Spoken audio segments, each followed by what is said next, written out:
Во импровизирано место во селото Горно Врановци, со многу труд и напорна работа, бил отпечатен првиот број на македонскиот дневен весник Нова Македонија. Сега овој медиум одбележува јубилеј од 78 години од своето постоење. Новинарот Маријан Велевски рече дека весникот во себе содржи многу вложен труд, знаење, искуство, емоции, кои биле пренесени на многу генерации. Овој ден, вели, има огромна општествена и историска вредност, но и значење, како за развојот на пишаниот збор, така и за македонскиот народ и држава. Денеска е јубилеот на Нова Македонија, јубилеот на, може слободно се каже, и на македонското новинарство.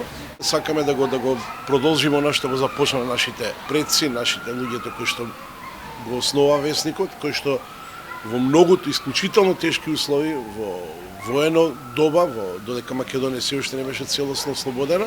Сега на својот 78-ми роден ден, Нова Македонија е синоним за македонскиот јазик, име, идентитет, традиција, писменост, култура. Инаку во архивите на овој дневен печат се уште ги има машините за куцање стари со децении. Изложени стојат и апаратите за сликање, мастилата за пишување, како и насловната страница на првиот број на Нова Македонија, кои остануваат како сведок на едно друго време.